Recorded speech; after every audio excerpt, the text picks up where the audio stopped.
அஸ்ஸலாமு அலைக்கும் வரஹ்மத்துல்லாஹி வபரகாத்து. அன்புக்குரிய சகோதர சகோதரிகளே, சிஹ்ரு என்ற மாயவலை மக்களுக்கு மத்தியில் தலைவிரித்து ஆடுகிறது என்பதை அனைவரும் அறிந்து வைத்திருக்கிறோம். சிஹ்ரு என்றால் ஒருவன் கையில் இருக்கக்கூடிய ஒரு பொருளை வைத்துக்கொண்டு இன்னொருவனை இல்லாமலாக்குவது, அவனுக்கு நோய் நொடியை ஏற்படுத்துவது, கொஞ்சம் விட்டா அவன் உலகத்தை விட்டே அவனை இல்லாமல் ஆக்கி விடுது. அதாவது கொலைக்கு நிகராக என்ன வேணாலும் அந்த சூனியம் என்ற சொல்லை வைத்து நாங்கள் செய்து விடுவோம் என்று மந்திரவாதிகள் காலங்காலமாக சொல்லி கொண்டு வரக்கூடிய ஒரு செய்தி.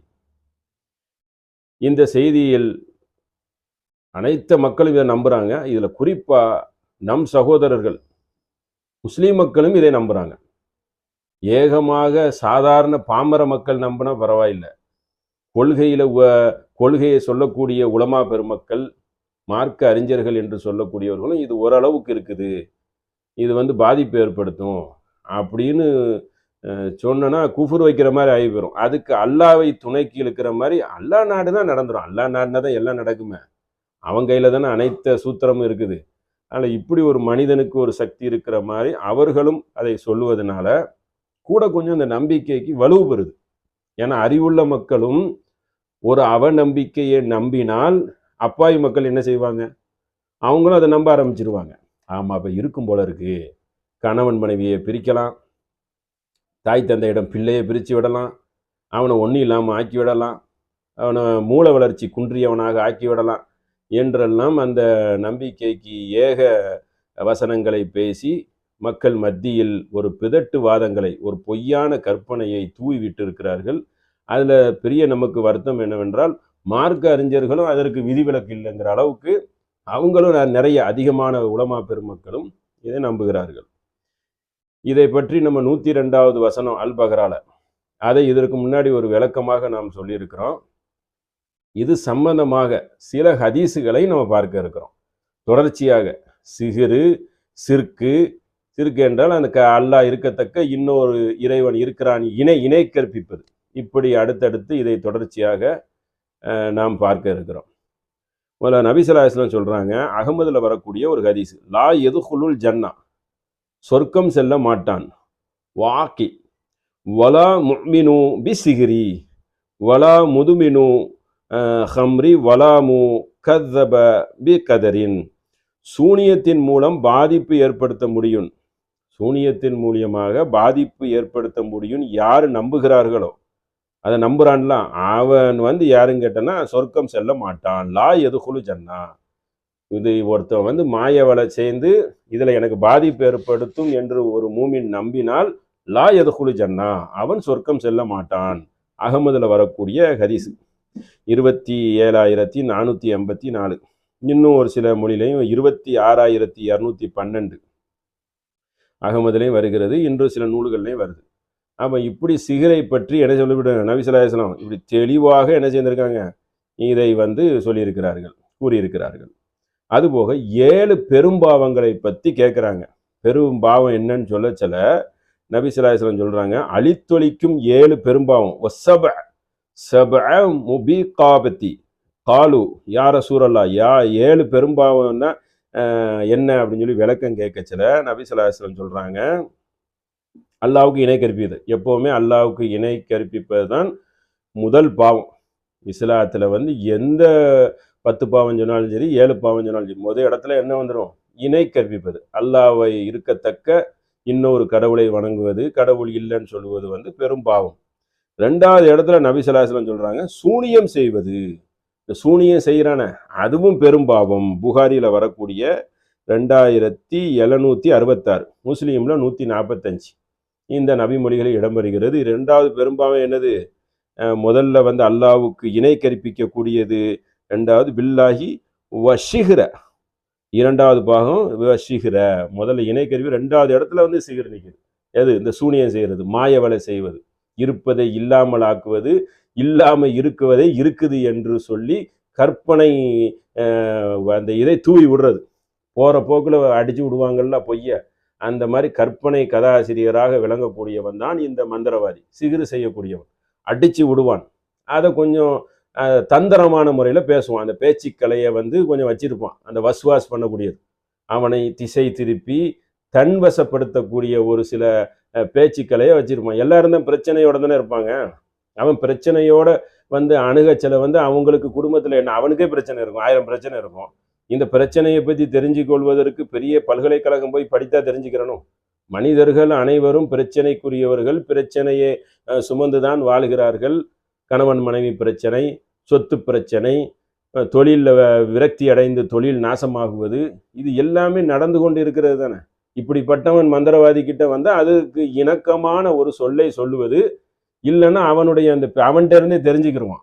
இப்போ இந்த சூனியம் செய்கிறவன் என்ன தெரியுமா செய்யணும்? அவன் உண்மையான ஆளாக இருந்தனா, அவன் பொய்யான ஆள். முதல்ல அவன் ஒரு உண்மை, அதுலேயும் ஒரு நாணயமாக நடக்க போகிறேன்னு சொன்னால் வரக்கூடியவனை அவனே கண்டுபிடிக்கணும்.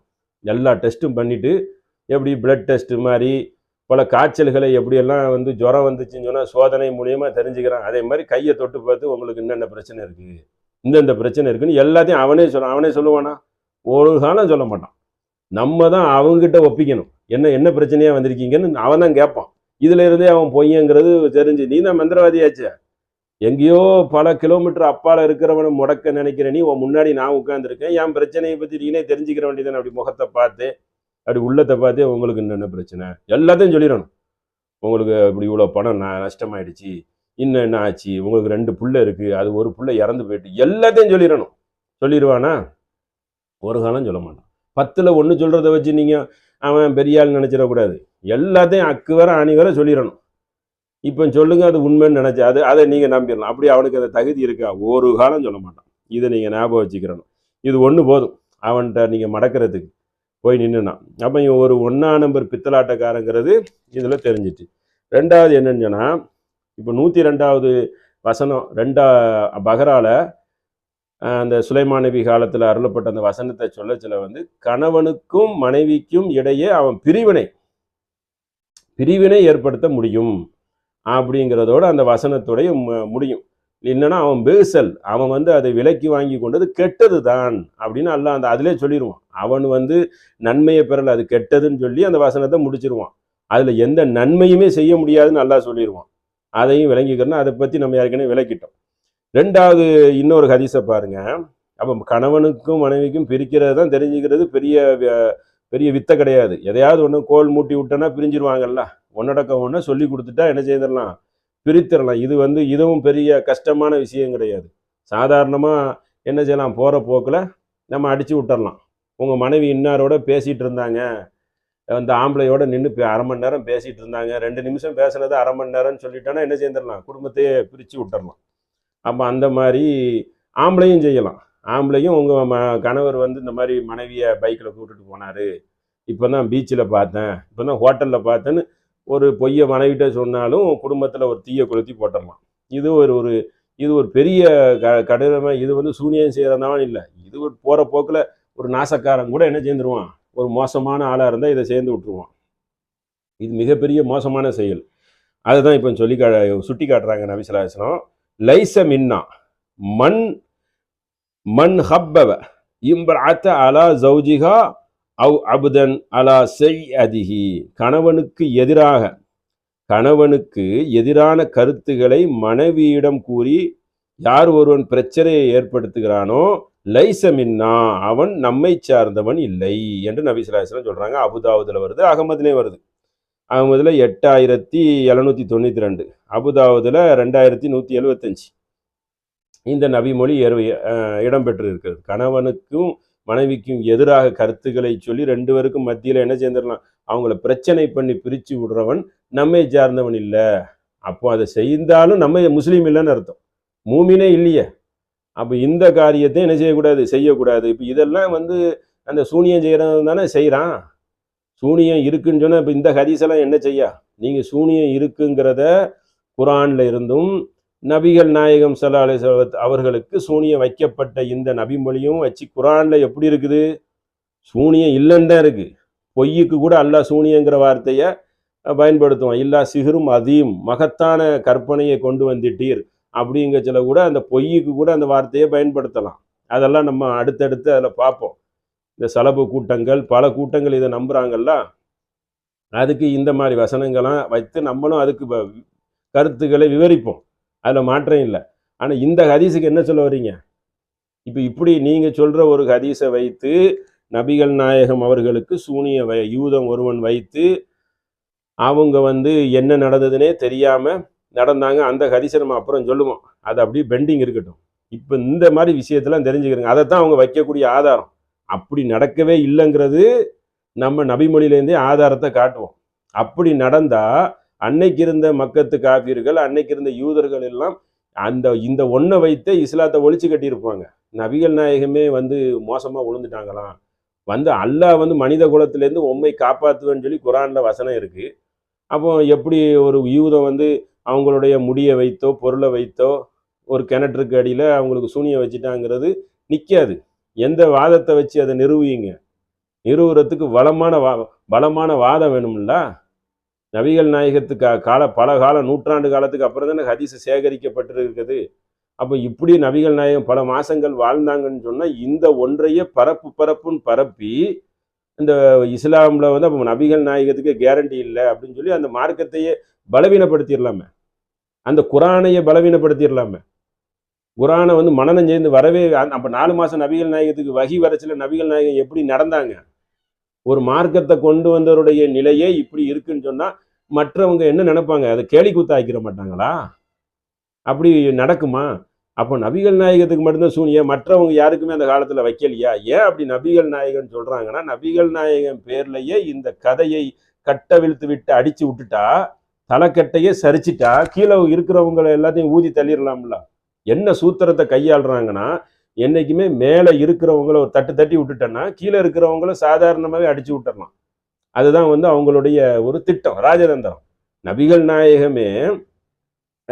நபிகள் நாயகத்துக்கே தர்கா இருக்குது பத்தியெல்லாம், பச்சை கலர்ல டூம் இருக்கு அப்படின்னு சொல்லி காட்டி தர்காவை ஆதரிச்சுட்டா தர்கா எல்லாத்தையும் ஆதரிச்சிடலாம்ல. தர்கானா அந்த கோயில் மாதிரி மனிதனை உள்ள புதைத்து அடக்கம் பண்ணி வைத்து அங்கே போய் அவங்கள்ட்ட பிரார்த்தனை கேட்கறது ஏறக்குறைய ஒரு மனித கடவுள் தானே. அது ஆலயம் மாதிரி தரிசிக்கிறாங்கல்ல.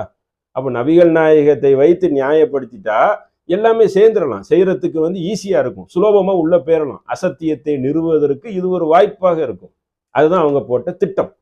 அப்போ அந்த ஹதீஸை நம்ம அப்புறம் பார்ப்போம். இப்போ இந்த ஹதீஸு இந்த சிகரை நம்பினால் பெரும்பாவங்கிற நபிமொழியை என்ன செய்ய, அதை கவனத்தில் வைக்கணும். அப்போ பெரும்பாவங்கள் அவ்வளோ இருக்குது. இந்த சிகர் விஷயமாக நம்ம நிறைய பார்க்கணும். அடுத்து ஒரு நபிமொழியை பாருங்க. எவன் ஒருவன், நபி ஸல்லல்லாஹு அலைஹி வஸல்லம் சொல்றாங்க, சூனியக்காரன் குறிகாரனிடம் சென்று அவன் கூறுவதை உண்மை என்று, இந்த மாதிரி பொண்டாட்டியெல்லாம் பிரிச்சிருவேன், கணவனை பிரிச்சிருவேன், கைகாலை முடக்கிடுவேன் அப்படின்னு சொல்ற, அப்படிதானே நம்புறான். ஆத்தா காஹினன் ஃபஸத்தகஹு, எவன் சூனியக்காரன் இருந்து இது உண்மை என்று பிமா யக்கூலு, அவன் கூறுவதை உண்மை என்று நம்புகிறானோ, நம்பினால் அவன் முகமதுக்கு அருளப்பட்ட ஃபகது பரிய பிம்மா அன்சல அலா முகமதின், முகமதுக்கு அருளப்பட்ட மார்க்கத்தை விட்டு அவர் நீங்கி விட்டார், வெளியாயிட்டார். முகமதுக்கு அருளப்பட்ட மார்க்கம் எது? இஸ்லாமிய மார்க்கம். இஸ்லாமிய மார்க்கத்தை அல்லாஹ் இறக்கி இருக்க. அந்த மார்க்கத்திலேருந்து யாரு அப்போ நீங்கி விட்டார்? யார் இந்த மாதிரி சூனியத்தை நம்புகிறார்களோ அவர் எனக்கு அருளுன மார்க்கத்தில் இருந்து எனக்கு அவர் வெளியாயிட்டார் என்று நபி ஸல்லல்லாஹு அலைஹி வஸல்லம் சொல்றாங்க. இது அபுதாவுதில் இருக்கக்கூடிய ஒரு ஹதீஸ், 3904 அபூ ஹுரைரா ரலியல்லாஹு அன்ஹு அறிவிக்கிறாங்க. அப்போ எனக்கு அருளப்பட்ட மார்க்கத்தை விட்டு நீங்கள் நீங்கி விட்டீங்க, வெளியாயிட்டீங்க நபி ஸல்லல்லாஹு அலைஹி வஸல்லம் சொல்கிறாங்கன்னா, சூனியக்காரன்ட்டு அப்போ எப்படி ஒரு முஸ்லீம் போய் கேட்கலாம்? தர்காலை பச்சை தலப்பா கட்டி உட்கார்ந்துருக்கிறது, அவர் பெரிய தாடி, பச்சை தலப்பா, கையில் ஒரு ஹேண்டில் மாதிரி ஒரு பெரம்பு, நிறைய களத்தில் பெரிய ஜபமாலை, அந்த உருட்டுற தஸ்பினி மாதிரி கொட்டையாக மாலைகள் போட்டு, இவ்வளோ தான் அவருக்கு. பார்த்தா கிட்ட போனால் நாற்றம் அடிக்கும், பொன நாற்றம் அடிக்கும் அவருக்கு. அப்படிப்பட்ட ஒரு நாத்தம் பிடிச்சவர் ஒரு முஸ்லீமாக இருக்கணும், வாசம் மனமாக இருக்கணும். நபி ஸல்லல்லாஹு அலைஹி வஸல்லம் அதையெல்லாம் வலியுறுத்தி இருக்கிறாங்க. அந்த ஒரு சட்டம் கூட அந்த பொய் சொல்லும் மந்திரவாதிக்கு தெரியணும். பொய்யிலே ஊறி இருக்கிறவங்களுக்கு தெரியாது. அவன் பேசிக் என்ன படித்து வச்சுக்கிட்டானா, எப்படி மக்கள் பிரச்சனையை பேசி அவனை வஸ்வாஸ் பண்ணி நம்ம பக்கம் இழுத்துறணும். எப்படினாலும் உனக்கு ஒரு 4-5 வருஷத்துல ஒரு புள்ள பிறந்துடும். இப்படி கணக்கு பார்ப்பான். அந்த பொம்பளையுடைய உடல் லாங்குவேஜ், அந்த உடல் அமைப்பெல்லாம் பார்த்துட்டு உங்களுக்கு கண்டிப்பாக இன்னும் 3 வருஷத்துல புள்ள பிறந்துருங்க. கண்டிப்பா பிறக்கும் அப்படின்னு நான் சொல்லல, பகவான் சொல்லுகிறார் அப்படிங்குவான். இல்லைன்னா அல்லாஹ் சொல்லுகிறாருன்றுவான். கடவுள் தானே, கடவுள் சொல்லுகிறார். என் சக்கரம் பொய் சொல்லாதுங்க, சக்கரம் வச்சிருக்கேங்க அப்படிங்குவான். அவங்க நம்பிடுவாங்க. இந்த 3 வருஷத்துக்கு ஏதாவது சாப்பிட்றதுக்கு மருந்து கூட கொடுத்தாலும் கொடுப்பான். டாக்டர் வேலையும் பார்ப்பான், பித்தலாட்டக்காரன் தாங்க. அப்போ அப்படி பார்க்கச்சல கரெக்டாக 3 வருஷத்துல ஒரு 100 பேருக்கு சொல்லி வச்ச மாதிரி புள்ள பிறந்துட்டா பிரச்சனை இல்லை. அந்த ஏதோ குருட்டடி மாதிரி அந்த குருட்டம்பாக்கில் அடிச்சு விட்டதுல இந்த அம்மாவுக்கு புள்ள பிறந்துட்டுன்னு வச்சுக்கிறீங்களேன், அவ்வளோதான். அந்த அம்மாவுக்கு இவன் தான் அல்லாஹ், பகவான், கடவுள் அப்படின்னு நம்பிடுவாங்க. இல்லைன்னா அல்லாவுக்கு நெருக்கமானவர், 2 வகையில நம்புவாங்க. இவர் அல்லாவுக்கு வந்து ரொம்ப நெருக்கம், கரிவு, சொன்னா நடந்துரும் அப்படிங்கிற மாதிரி நம்பிக்கைக்கு வந்துருவாங்க. நம்ம இதுல என்ன கேட்கிறோம், தர்க்க ரீதியா உங்களை மாதிரி எத்தனை பேர் புள்ள இல்லாம இருக்கிறாங்க, அவ்வளவு பேருக்கு அவர் புள்ள கொடுத்துட்டாரா? உங்களுக்கு சொன்னாலும் சொல்லாட்டாலும் அல்லாஹ் விதியில எழுதி வச்சிருப்பான், 3 வருஷம் சரி உங்களுக்கு கிடைச்சிருச்சு. அப்ப இதனால அவங்க வந்து அல்லான்னா பல பேர் புள்ள இல்லாம இருக்காங்களே. அதே மாதிரி ஒருத்தவன் தொழில என்ன செஞ்சிருவான், விரக்தி அடைந்திருப்பான், நஷ்டமாயிருப்பான். இன்னையிலேருந்து எண்ணி 3வது வருஷம் நீங்க கொடிகட்டி பறப்பீங்க, பல கோடிக்கு அதிபதியாகுங்க. அவனை வந்து இப்படி சொன்னாதான் அவனும் சந்தோஷப்படுவான். இப்படி எல்லாரும் முன்னேறுவாங்களான்னு பார்த்தோன்னா அப்படி கிடையாது. அதுவும் 100ல் 1, 1000ல் 2. அவன் என்ன செஞ்சிருவான், இந்த யார இந்த மந்திரவாதியை நம்ப ஆரம்பிச்சிருவான். இதுதான் இது தர்க்க ரீதியான இது. எல்லாரும் முன்னேற முடியுமாங்க? எல்லாத்துக்கும் இவன் கரெக்டாக குறி. எத்தனை பேர் பிச்சைக்காரனா இருக்காங்க? அப்போ இதை நீங்க பார்க்கணும். அதனால இது வந்து ரொம்ப ஒரு குருட்டம்பாக்கில் நடக்கக்கூடிய ஒன்று. அது அல்லாவின் விதி பிரகாரம். குருட்டம்பாக்கு இல்லை, அல்லாஹ் வந்து எழுதி வச்சிருக்கான், உனக்கு 5 வருஷத்துல கிடைக்கும். இது அவன் இவன் சொன்னாலும் கிடைக்கும், சொல்லாம விநாயகரை சுத்தினாலும் கிடைக்கும். விநாயகரே 5 வருஷத்துல எனக்கு கோடீஸ்வரன் ஆகணும், உனக்கு 500 தேங்காய் உடைக்கிறேன்னு சொன்னா 5 வருஷத்துல நடக்கும்னு அவருக்கு விதியில எழுதியிருந்தா நடந்துடும். அவன் என்ன செய்வான், ஆஹா விநாயகர் பவர்ன்னு சொல்லி அங்க வந்துடுவான். இதுதான் விஷயம். நம்பிக்கை என்ன நம்பிக்கை? குருட்டு நம்பிக்கை. இது அல்லாஹ் மட்டும் வணங்கக்கூடியது நல்ல நம்பிக்கை. ஏன்னா ஏக இறைவன் அல்லாஹ் தான். அவன் நாடுனா தருவான். அவன் எத்தனை பேர் கொடுத்துருக்கான்? அப்போ அல்லாவை நம்பி இருக்கக்கூடியவர்களுக்கு அல்லாஹ் கொடுக்குறானா? அதுக்கு என்ன சொல்ல வர்றாங்க மக்கள்? அவன் கேட்டதை அவன் கொடுப்பான, நாடுனா அவங்களுக்கு கொடுப்பானே. அப்ப இந்த நம்பிக்கைங்கிறது உண்மையானது, துருப்பிடிக்காதது, உண்மையானது, மாசு அடையாதது. ஏன்னு கேட்டனா அவன் நாடுனா தருவான், தரலன்னா 2ஐயும் நம்ம புரிஞ்சு வச்சிருப்போம். அல்லாஹ் நாடுனா தருவான், தரலன்னா அல்லாஹ் நமக்கு நாடலை என்று சாதாரணமாக எடுத்துக்கொள்வோம். இது வந்து விளங்கி கொள்ள வேண்டும். அப்ப இந்த மாதிரி சிகிறுகாரங்களை பற்றி நிறைய இருக்கு. இந்த போலித்தனமா ஏமாத்தக்கூடிய இந்த சூனியக்காரன் இருக்கிறான, இவனை பற்றி நீங்க நல்ல நுணுக்கமாக தெரிந்து கொள்ளணும். ஏன்னா நுணுக்கமான முறையில தான் மக்கள வந்து அந்த கரெக்டா அந்த அவனுடைய பலவீனத்தை புரிந்து ஒரு தட்டு தட்டிடுவான், தட்டி அழகா ஏமாத்திடுவான். மன் அத்தா அரஃபன் ஃபாஸ் அலஹு, யார் ஜோதிடன் இந்த குறி கேட்கிறவனிடம் இதை சென்று அவனிடம் கூறுவதை நம்பினால், நபி ஸல்லல்லாஹு அலைஹி வஸல்லம் சொல்றாங்க பாருங்க, அன்ஷை இன் லம் லம் துக்பலு லஹு ஸலாத் 40 லைலத்தன். 40 லைலத்தனா 40 நாட்கள். எவன் ஒருத்தன் நம்பினானோ 40 நாள் தொழுகை அவனிடம் ஏற்றுக்கொள்ளப்படாது. துக்குபலு கபுல் செய்வங்க. அதை வந்து 40 நாள் தொழுதனா, இன்னைக்கு போய் ஒருத்தவன் அந்த சிகிறு சொல்றவனை நம்புறோம், இவர் என்னென்ன சொன்னாரோ அதை நம்பணும், நமக்கு நடந்துரும் அப்படின்னு யார் அன்னைக்கு சொல்லிட்டு நம்புறாரோ அவருடைய 40 நாளுடைய தொழுகை நஷ்டமாகிடும். அதாவது அது வந்து அல்லாஹ் அதை ஏற்றுக்கொள்ளப்படாது. அந்த அளவுக்கு தண்டனை. ஒருத்தன் அப்படி தப்பி தவறி விரக்தியில போய் கேட்டாலும் அவன் திருந்திடணும். தௌபா பண்ணி, எல்லாம் தெரியாம கேட்டு போட்டேன், இந்த மாதிரி நான் வந்து இந்த மாதிரி மாய உலகத்துல இதை நம்பக்கூடிய பித்தலாட்டக்காரங்களோட சேர்ந்து வாழ்றதுனால திரும்ப திரும்ப நம்மளை சொல்லி கோயாபல்ஸ் தத்துவம் மாதிரி சொன்னதே திரும்ப சொல்லி நம்ம மண்டையை கழுவிட்டாங்க. நான் ஒரு புத்தி பேதலித்து போயிட்டேன், அதனால மன்னிச்சிருன்னு சொல்லி அல்லாட்ட என்ன செய்யணும், நாம வந்து தௌபா பண்ணி அவன்கிட்ட மன்னிப்பு கேட்டால் அல்லாஹ் என்ன செஞ்சிருவான், அந்த மன்னிப்பை ஏற்றுக்கொள்வான். அவன் ஏற்றுக்கொள்ளக்கூடியவனாக இருக்கிறான். அதை கவனத்தில் வைத்துக் கொள்ளணும். இதை கேட்டால் 40 நாள் தொழுகை நஷ்டமாயிரும். இது முஸ்லீம்ல வரக்கூடியது 4137வது நபிமொழியா இருக்குது. அதை பாருங்க. அடுத்து யாருன்னு வந்து சோதிடம் இதை சொல்லியாச்சு. முகமதுக்கு அருளப்பட்ட மார்க்கத்தை விட்டு வெளியேறிட்டாங்கிறதையும் சொல்லியாச்சு. அப்போ இந்த அளவுக்கு வந்து சிகரை பற்றி என்ன இருக்கு, வரிக்கு வரி சொல்லப்பட்டு இருக்கிறது. அதை நம்பக்கூடாது அப்படி என்று. இது போக இன்னும் என்ன இருக்குது, அந்த சிகிறு சம்பந்தமாக குரான்ல அல்லாஹ் எந்தெந்த இடத்துல பயன்படுத்துறான், சிகிரங்கிறது எந்தெந்த வார்த்தைக்கெல்லாம் பயன்படுத்துறான். மூசா நபி கயிறை போடுவாங்க, அந்த எதிராளி ஒரு கயிறை போடுவான், அவன் வந்து பொய்யான பாம்பு. மூசா நபி போட்டது இப்போ ஒரிஜினல் அசலான பாம்பு அதை முழுங்கிவிடும். அப்போ எதிராளியை பற்றி அல்லாஹ் குரான்ல சொல்லும் போது சிகருன் அதி மகத்தான சிகரை சூனியத்தை கொண்டு வந்தார்கள், பொய்யானதை கொண்டு வந்தார்கள், உண்மை விழுங்கி விட்டது. அதாவது உண்மையா இருக்கிறது வந்து பொய்யை முழுங்கிருச்சு. அவங்க வந்து ரப்பி மூசாவா ஹாரூன், அதாவது மூசாவுடைய ஹாரூனுடைய அல்லாவை ஏற்றுக்கொள்கிறேன்னு சொல்லி சஜிதால விழுந்துட்டாங்க. யாரு? அந்த மூசா ஃபிரோனுக்கும் மூசா நபிக்கும் ஒரு போட்டி நடக்கும். இதையெல்லாம் பற்றியும் நம்ம என்ன செய்யணும், சிகிரில் விளக்க வேண்டியது இருக்குது. அதுபோக இந்த சிகிரு சிற்கும் ரெண்டும் இணக்கமானது. அதாவது இந்த அதாவது இறந்த மனிதரிடம் போய் துவா கேட்டால் அல்லாஹ்விடம் அவர் வாங்கி தருவார, அது இறந்தவர்கிட்ட கேட்கறது. கொஞ்சம் வித்தியாசம் என்னன்னா, அது மௌத்து, இது ஹயாத்து. இவன் வாழுவான் சிகிரு செய்கிறவன். அவங்க இறந்துட்டாங்க. இறந்த வந்து நல்லடியாருங்கிற போர்வையில் நம்ம நினச்சிக்கிட்டு இருக்கோம். நல்லடியாரா என்னங்கிறத அல்லாஹ் தான் அறிவான். அதை வந்து அவர்கிட்ட போய் கேட்டால் வாங்கி தந்துருவாங்கிறது ஒரு தவறான நம்பிக்கை. ரெண்டாவது, வாழக்கூடிய பித்தலாட்டக்காரராக இருக்கக்கூடிய இந்த சிகிரு செய்யக்கூடிய மந்திரவாதிகிட்ட போய் நம்ம வந்து ஏதாவது கோரிக்கை வைத்தால் அவர் கரெக்டாக டேட்டு குறித்து கொடுப்பார். இந்த மாதம் மொஹரம் மாதம் நடந்துடும், வந்து சபர் மாதம் நடக்காது, ரபியுல் அவலில் நடந்துடும், இப்படி ஏதாவது ஒன்று அவர் திட்டம் போட்டு அவனுக்கு ஒரு புஸ்தகம்லாம் வச்சுருப்பான். பித்தலாட்டத்துக்குன்னு ஒரு புக் இருக்கும்ல புஸ்தகம், அதை வச்சு அவன் அதை எழுதி கொடுத்து தப்பித்தவரி 100ல் 1000ல் ஒருத்தனுக்கு நடந்துட்டா அதை நம்பி இவனை நம்பிடுவான். யார்? இந்த சிகிரு கற்றுக் கொடுத்தான போலியான மனிதன், அவன் அந்த அப்பாவி மனிதன் நம்ப ஆரம்பிச்சிருவான். எந்த அளவுக்கு? இறை விசுவாசி மாதிரி நம்ப ஆரம்பிச்சிருவான். நாளைக்கு எந்த நல்லது கெட்டதாக இருந்தாலும் அவர்கிட்ட கேட்டுட்டு தான் என்ன செய்வான், முடிவெடுக்கிற அளவுக்கு ஆளாயிடுவான். இது வாழும் பொழுதே மனிதனை ஏமாற்றும் கலைக்கு பேர் கலன் வச்சிருக்கிறான். அந்த கலைக்கு இந்த மாய வலைக்கு பேர் சிகிரு. இறந்ததுக்கு அப்புறம் அல்லாட்ட வாங்கி தருவாங்கிற கற்பனை ஓட்டத்தை செலுத்துவதற்கு பேர் சிறுக்கு, இணை வைக்கிறது. இந்த ரெண்டுக்கும் வித்தியாசப்படுத்தி நம்ம அடுத்தடுத்து என்ன செய்வோம், உலமா பெருமக்கள் அப்பாவி மக்களை இந்த வசனத்தை சொல்லி ஏமாத்தி இந்த சிகிரு இருக்குது நீங்க நம்புங்கன்னு சொல்லி வலியுறுத்துறீங்களே, சிகிருக்காரன் எந்த வடிவில் வந்தாலும் வெற்றி பெற மாட்டான்னு அல்லாஹ் சொல்றானா? இந்த வசனத்தெல்லாம் நீங்க மறந்துட்டீங்களா, இல்லை உங்களுக்கு தெரிஞ்சிருந்து அதை கவனிக்க மாட்டீங்களான்னு தெரியல. இதெல்லாம் சொல்லாமல் இதை மட்டும் திரும்ப திரும்ப சொல்றீங்க, சிகிரு இருக்கு என்று சொல்லி சொல்லி மக்களை என்ன செய்றீங்க, ஒரு அச்சத்தின் வலையின்பால் பிணைக்க உள்ள தள்ளிவிட பார்க்குறீங்க.